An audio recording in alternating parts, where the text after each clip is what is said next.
ఆంధ్రప్రదేశ్ రాష్ట్ర ఉప ముఖ్యమంత్రిగా నిర్విరామంగా తన బాధ్యతలు ఎంతో సమర్థవంతంగా నిర్వహిస్తోన్న శ్రీ పవన్ కళ్యాణ్ గారు గతంలో ఎన్నడూ లేని విధంగా అభివృద్ధి కార్యక్రమాలు పరుగులు పెట్టిస్తున్నారు.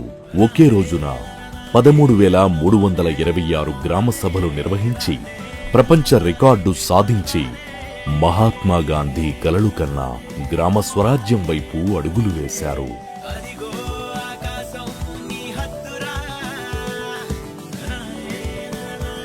అక్టోబర్ 14న పల్లె పండుగ కార్యక్రమం ద్వారా 4,500 కోట్ల నిధులతో 30,000 పనులను ప్రారంభించి 95% పనులు పూర్తి చేశారు. ఉపాధి హామీ పథకం ద్వారా పల్లె పండుగలో భాగంగా 4,300 కిలోమీటర్ల సీసీ రోడ్ల నిర్మాణం చేపట్టి 3,000 కిలోమీటర్లు పూర్తి చేయడం జరిగింది. మరో 1,300 కిలోమీటర్ల రోడ్ల నిర్మాణం ముగింపు దశలో ఉంది. 22,500 గోకులాల నిర్మాణం చేపట్టి 16,500 గోకులాల నిర్మాణం పూర్తి చేయడం జరిగింది.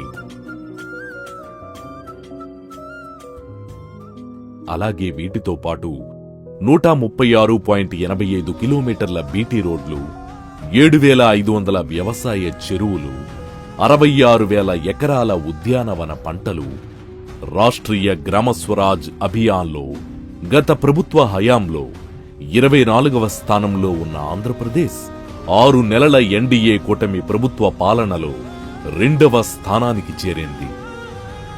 దశాబ్దాలుగా రోడ్లు లేకుండా డోలీలపై ఆధారపడి బ్రతుకుతున్న గిరిజన ప్రాంతాల్లో నివసించే ప్రజలకు ఉపశమనం కలిగిస్తూ రోడ్ల నిర్మాణం చేపట్టడం జరిగింది. గ్రామీణ నీటి సరఫరా విభాగం ఆధ్వర్యంలో చేపట్టిన జలజీవన్ మిషన్ పథకాన్ని రాష్ట్రంలో బలంగా అమలు చేస్తూ ప్రతి ఇంటికి మంచినీటి కనెక్షన్, ప్రతి ఒక్కరికి కనీసం రోజుకి 55 లీటర్ల స్వచ్ఛమైన రక్షిత త్రాగునీరు అందించేందుకు అమృతధార పేరున నూతన కార్యక్రమానికి శ్రీకారం చుట్టడం జరిగింది. ఇందులో భాగంగా 70,000 కోట్ల పనులు చేపట్టేందుకు ప్రణాళిక సిద్ధం చేసి కేంద్రానికి పంపడం జరిగింది. వచ్చే ఆర్థిక సంవత్సరంలో ఆ పథకం అమలు కొరకు రాష్ట్ర బడ్జెట్లో ఎన్నడూ లేని విధంగా 2,800 కోట్లు వెచ్చించడం జరిగింది. నూతన ప్రభుత్వం ఏర్పడిన నాటి నుండి ఇప్పటి వరకు 600 కోట్ల రూపాయల నిధులు త్రాగునీటి సరఫరా మెరుగుపరిచేందుకు వెచ్చించడం జరిగింది.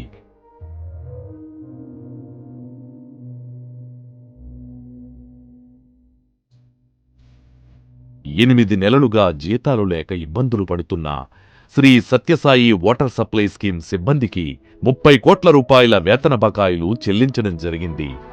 కృష్ణానది వరదల సమయంలో ఎక్కడా కూడా త్రాగునీటి ఇబ్బందులు తలెత్తకుండా చర్యలు చేపట్టడం జరిగింది.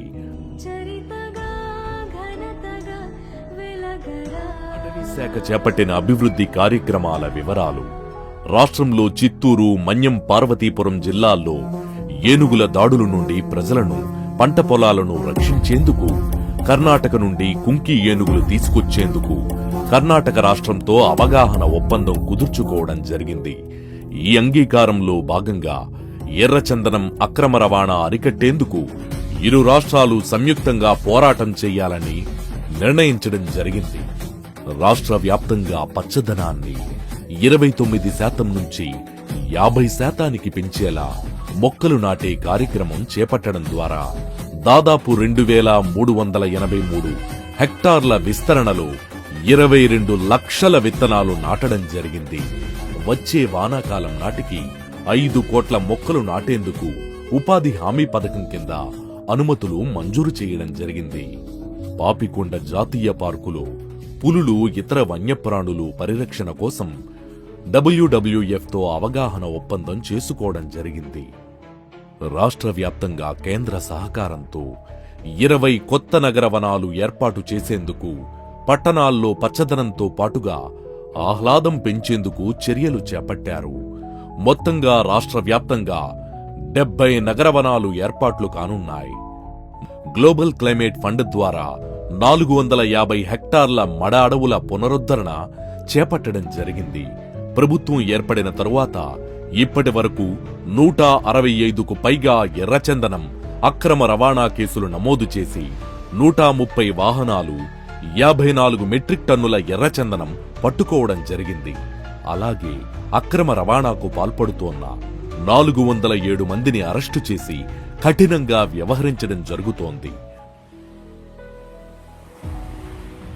ఆంధ్రప్రదేశ్ రాష్ట్ర సుదీర్ఘ తీర ప్రాంత పరిరక్షణ కోసం సమగ్ర ప్రణాళిక రూపొందిస్తూ కాకినాడ జిల్లాలోని ఉప్పాడ బీచ్ను అభివృద్ధి చేసేందుకు డిపిఆర్ సిద్ధం చేయడం జరిగింది.